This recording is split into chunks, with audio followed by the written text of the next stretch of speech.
पछतावा। सुमित्रा अपनी डिलीवरी के लिए अपने मायके आई हुई थी क्योंकि उसकी सास की तबीयत ठीक नहीं रहती थी। इसलिए उसकी सास ने अपनी बीमारी की वजह से सुमित्रा को उसके मायके भेज दिया, क्योंकि मायके में सुमित्रा की देखभाल करने के लिए उसकी माँ, भाभी और उसकी छोटी बहन भी थी।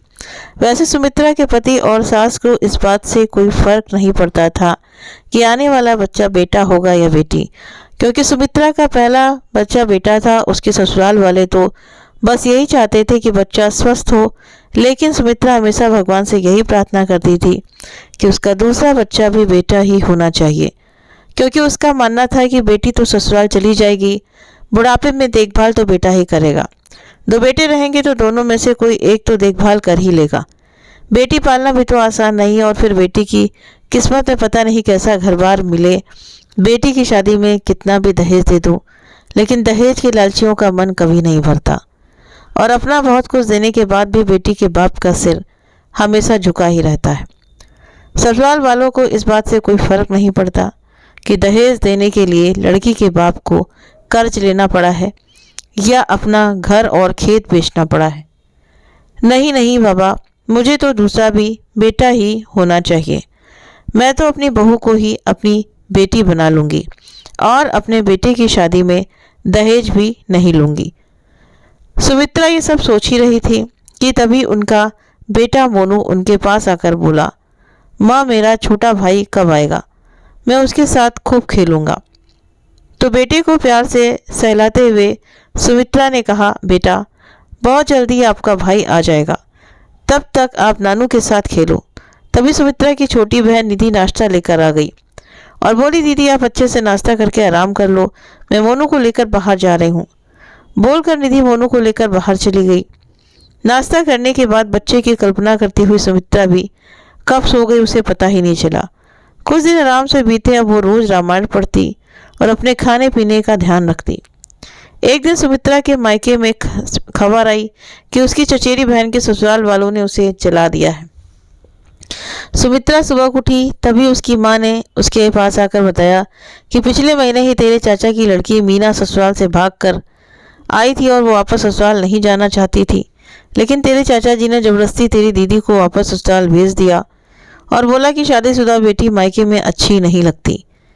तेरी दीदी इतना रो रही थी, वो बता रही थी कि ससुराल वाले पूरे दानव हैं, दहेज के लिए उसको हमेशा दुखी करते थे।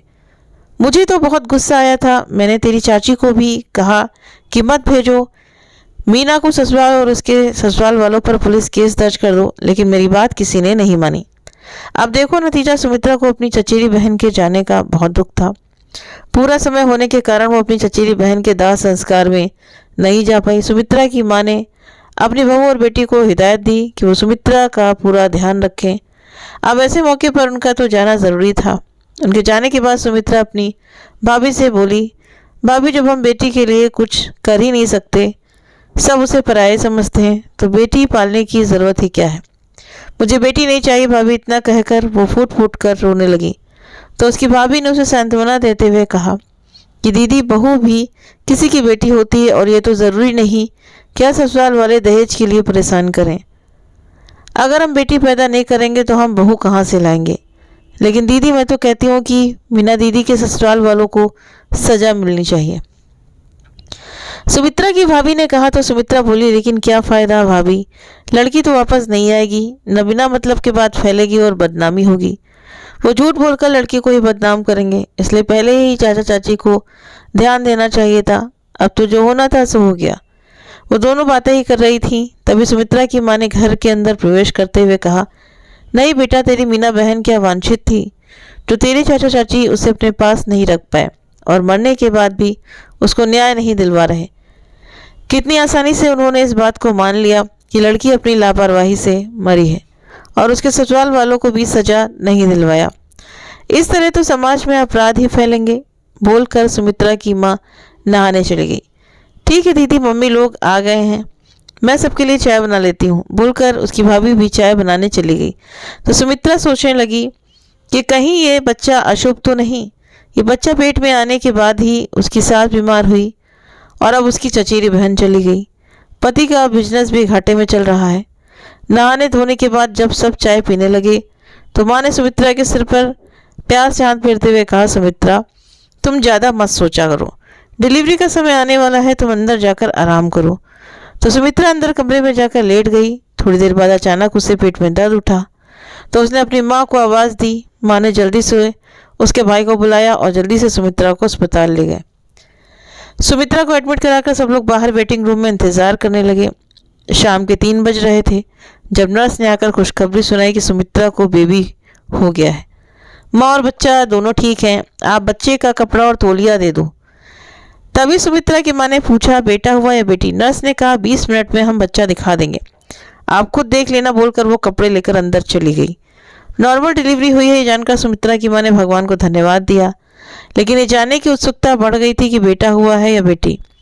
पता नहीं नर्स ने क्यों नहीं बताया। खैर जो भी हो, स्वस्थ हो। थोड़ी देर बाद नर्स ने उन्हें बच्चा देखने के लिए अंदर बुलाया। बच्चा बहुत ही सुंदर था, लेकिन बेटी थी।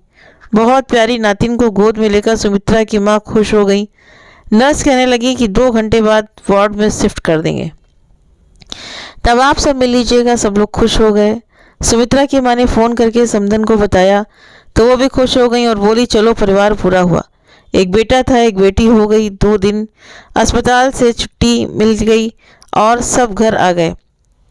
लेकिन जब सुमित्रा को ये पता चला कि उसकी बेटी हुई है तो एकदम से उदास हो गई, क्योंकि उसे तो बेटे की उम्मीद थी, लेकिन ये भी तो उसकी संतान थी। उसने अपनी बच्ची को गोद में लिया। उसका बेटा रोहन भी अपनी बहन को देखकर बहुत खुश हो रहा था। 3 महीने मायके में रहने के बाद सुमित्रा अपने ससुराल वापस आ गई। बच्ची को देखकर उसके दादा दादी भी बहुत खुश हो गए और इसी तरह सब लोग हंसी खुशी रहने लगे। गरीब माहौल में घर अच्छे से चलने लगा। समय बीतता गया, दोनों बच्चे बड़े हो गए। मोनू अच्छे प्राइवेट स्कूल में पढ़ने लगा, लेकिन सुमित्रा ने अपनी बेटी प्रिया का नाम सरकारी स्कूल में लिखवाया। सुमित्रा के पति महेश ने जब इस बात का विरोध किया तो सुमित्रा ने कहा, पढ़ाई तो सरकारी स्कूल में भी होती है, पढ़ने वाली होगी तो सरकारी स्कूल में पढ़ लेगी, हमें उसकी शादी में भी तो खर्चा करना पड़ेगा। सुमित्रा की बात मानकर महेश मन मार कर रह गया। पत्नी के आगे उसकी एक न चली। महेश अक्सर हमेशा देखता था कि उसकी पत्नी अपनी बेटी प्रिया को उतना प्यार नहीं करती जितना अपने बेटे मोनू से करती है, लेकिन वो भी क्या कर सकता था, उसके खुद के पास भी तो उतना समय नहीं था। और फिर सुमित्रा प्रिया की अपनी माँ थी, कोई सौतेली माँ तो थी नहीं जो कोई सवाल खड़ा करता। प्रिया अब 10 साल की हो गई तो वो समझने लगी थी कि माँ उसे प्यार नहीं करती, लेकिन क्यों नहीं करती ये उसे समझ नहीं आता था। एक दिन प्रिया ने जिद किया कि उसे भी भाई के स्कूल में ही जाना है, वो अपने स्कूल में नहीं पढ़ेगी। तभी सुमित्रा ने आकर उसे एक थप्पड़ जड़ दिया और गुस्से से बोली, चुपचाप अपने स्कूल जा, और नहीं जाना तो मत जा, घर का काम कर, लड़कियां तो घर का काम ही करती आई हैं। अपनी माँ की फटकार से प्रिया रोने लगी तो पीछे से आकर महेश ने प्रिया को गोद में उठाया और सुमित्रा से कहा, तुम हमेशा प्रिया को ही क्यों डांटती हो? जब बेटा प्राइवेट स्कूल में पढ़ सकता है तो बेटी क्यों नहीं? इस बात को लेकर दोनों के बीच झगड़ा हो गया। प्रिया अपने पापा की गोद से उतरकर अंदर जाने लगी तो सुमित्रा ने कहा, मनहूस कहीं की आ गई हम दोनों के बीच में झगड़ा करवाने। झगड़ा ये नहीं, झगड़ा तुम कर रही हो सुमित्रा, तुम समझने की कोशिश क्यों नहीं करती? तुझे कितनी बार कहा है कि सब किस्मत में लिखा होता है, हमारे हाथ में कुछ नहीं होता। खबरदार जो आज के बाद मेरी बेटी को मनहूस कहा तो। माँ का गुस्सा देख मासूम प्रिया सहम सी गई और अपने पापा से लिपट कर बोली, पापा मत, माँ को मत डांटो, मैं माँ की सारी बात मान लूँगी, आप लोग लड़ो मत, मैं अपने स्कूल चली जाती हूँ। तो महेश भी अपनी बेबसी को छुपाते हुए बोला, हाँ बेटा, स्कूल सब अच्छे ही होते हैं, बस मन लगाकर पढ़ाई करनी चाहिए। थोड़ी देर बाद प्रिया स्कूल चली गई और महेश भी बिना कुछ खाए पिए ऑफिस के लिए निकल गया। उसके जाने के बाद सुमित्रा सोचने लगी कि आज प्रिया के कारण महेश उस पर गुस्सा हुआ है और बिना खाए पिए ही ऑफिस चला गया। सच में ये लड़की तो मनहूस ही है। मैं तो बेटी चाहती ही नहीं थी, ये तो अवांछित बेटी है और ये बेटी मेरे लिए सही नहीं है। मेरी बेटी नहीं चाहिए थी, मुझे बेटी नहीं चाहिए थी। वो मन ही मन बड़बड़ाने लगी। सुमित्रा दिल की बुरी नहीं थी, बस वो खुद पढ़ी लिखी नहीं थी। उसके ज़माने में खासकर गांव में लड़कियों को ज़्यादा पढ़ाने का रिवाज नहीं था। लड़कियों का कार्य क्षेत्र घर में ही था। जो लड़कियां घर के कार्यों में होशियार, वो समझदार मानी जाती थी। सपने देखने की उम्र में तो उनकी शादी हो जाती थी, फिर घर गृहस्थी, बाल बच्चे, बस यही उनकी दुनिया होती थी। शादी के बाद मायके में केवल एक मेहमान की तरह ही जा पाती थी, वो भी ससुराल वालों की मर्जी से। लेकिन सुमित्रा ये समझने की कोशिश ही नहीं कर रही थी कि अब पहले वाला जमाना नहीं रहा और अब वो गांव में नहीं शहर में रहती है। अब तो गांव में भी लड़कियों को पढ़ाया जाने लगा है। लड़कियों की शिक्षा बहुत ज़रूरी है। लड़कियां भी पढ़ लिख कर अपने माता पिता का नाम रोशन कर सकती हैं। लड़कियां भी सपने देख रही हैं, आसमान की ऊंचाइयों को छू रही हैं। समाज में ऐसी कृतियां फैली हुई हैं। विशेष रूप से दहेज का दानव लड़कियों की शिक्षा के साथ ही खत्म होगा। लेकिन सुमित्रा को समझने को तैयार नहीं थी। उसके दिमाग में तो बस यही बैठा हुआ था कि बेटी तो पराई अमानत है, बुढ़ापे का सहारा तो बस बेटा ही है। महेश की डांटने से नाराज सुमित्रा काफ़ी देर तक बस बैठी ही रही। अचानक उसे ध्यान आया कि बच्चों के स्कूल से आने का समय होने वाला है, तो वो जल्दी से उठकर दोपहर के खाने की तैयारी करने लगी। तब तक बच्चे भी आ गए। हाथ पैर धोकर बच्चे खाना खाने बैठ गए। प्रिया के खाना खाने के बाद सुमित्रा उसको घर के कामों में मदद करने के लिए बोल दिया। प्रिया को भी स्कूल का होमवर्क करना था, लेकिन माँ का उदास चेहरा देखकर वो चुपचाप माँ के साथ काम करने लग गई। प्रिया का बाल सुलभ मन ये सोचकर दुखी था कि माँ घर का काम करने को केवल उसे ही क्यों कहती है। मोनू भाई तो उससे बड़ा है, उससे तो माँ कभी कोई काम नहीं करवाती। भाई तो स्कूल से भी बस से भी आता है, उसे तो पैदल ही आना होता है। स्कूल दूर है तो थक जाती है, लेकिन माँ आराम करने के लिए भी भाई को ही कहती है। भाई तो स्कूल से आने के बाद खाना खाएगा, फिर आराम से सो जाएगा। शाम को पढ़ने के लिए ट्यूशन जाएगा और उसके बाद बाहर जाकर खेलने में बिजी हो जाएगा। भाई को खेलने के लिए माँ कभी नहीं रोकती, जबकि उसको कभी नहीं खेलने देती। माँ उसे भाई की तरह प्यार क्यों नहीं करती, ये बात उसे कभी समझ नहीं आती। खैर, अपनी माँ को उदास देखकर प्रिया चुपचाप घर के कामों में लग गई। समय तेजी से आगे बढ़ता रहा। अब मोनू हॉस्टल में रहकर इंजीनियरिंग कॉलेज कर रहा था और प्रिया भी 12वीं बोर्ड की परीक्षा उसकी थी। परीक्षा खत्म होने के बाद सुमित्रा अपने बच्चों के साथ गांव गई, क्योंकि उनके मन में ये चल रहा था कि प्रिया गांव के कुछ तौर तरीके सीख लेगी तो विवाह के बाद उसके काम आएगा। वो सोच रही थी कि अब प्रिया का विवाह करवा दिया जाए तो सही रहेगा, लेकिन महेश की जिद थी कि वो प्रिया को आगे भी पढ़ाएगा ताकि वो पढ़ लिख कर आत्मनिर्भर बन जाए।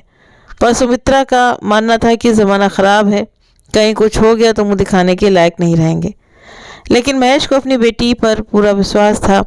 प्रिया के सोचती थी कि जब माँ भाई को हॉस्टल में पढ़ने भेज सकती है तो मुझे क्यों कॉलेज नहीं भेज सकती। माँ की हर बात पर रोक टोक करने में वो खुद को अपने लिए उपेक्षा महसूस करती थी। गांव में जाने के बाद प्रिया ने देखा कि केवल उसका ही नहीं, सभी लड़कियों का यही हाल है। लड़कियां मतलब घर का काज करने के लिए ही बनी हैं। औरतों को घर में काम करते देखकर प्रिया सोचती, बहुओं को ससुराल में बहुरानी नहीं नौकरानी समझ लिया जाता है। गांव के हिसाब से प्रिया भी विवाह लायक हो गई थी। उसके लिए रिश्ते सुझाए जाने लगे। जब मैं से पूछा गया तो उसने साफ मना कर दिया। कल सुमित्रा बच्चों को लेकर दिल्ली वापस आ गई। प्रिया का 12वीं का रिजल्ट भी आ गया। अपनी स्कूल में उसने टॉप किया था, जिसे सुनकर प्रिया के पापा महेश खुशी से फूले नहीं समाये और सुमित्रा के मना करने के बावजूद भी उसने प्रिया का एडमिशन कॉलेज में करवा दिया। सब कुछ ठीक ठाक चल रहा था, लेकिन एक दिन मोनू गुस्से में प्रिया को खींचते हुए घर लेकर आया और अपनी माँ से बोला कि माँ, प्रिया का किसी लड़के के साथ चक्कर है, उसने अपनी आंखों से देखा है। प्रिया रोते हुए बोलते जा रही थी कि नहीं भैया, मेरा किसी से कोई चक्कर नहीं है, मैं किसी से कोई बात नहीं करती, मैं उस लड़के को ठीक से जानती भी नहीं। लेकिन सुमित्रा ने प्रिया की कोई बात नहीं सुनी और एक जोरदार तमाचा उसके गाल पर जड़ दिया। इसलिए मैं मना करती थी कि इसको कॉलेज में मत डालो, लेकिन तेरे बाप ने मेरी एक ना सुनी। अब आ गई हमारा मुंह काला करवा कर।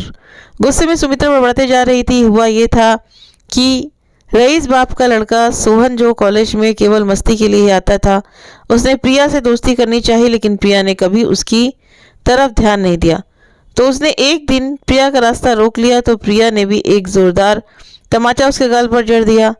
अपने गाल पर पड़े तमाचे से सोहन खुद को अपमानित महसूस करने लगा और प्रिया से कहा कि वो इस थप्पड़ का बदला जरूर लेगा।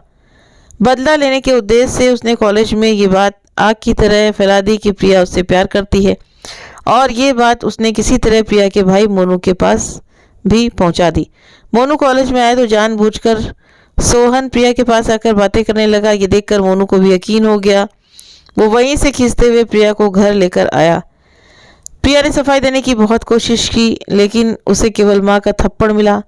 शाम को जब महेश घर आया तो सुमित्रा ने उसे बहुत बुरा भला कहा कि और भेज दो अपनी लाडली बेटी को कॉलेज में। मैंने पहले कहा था कि लड़कियों को ज़्यादा नहीं पढ़ाना चाहिए, लेकिन नहीं, आपने मेरी एक बात नहीं सुनी।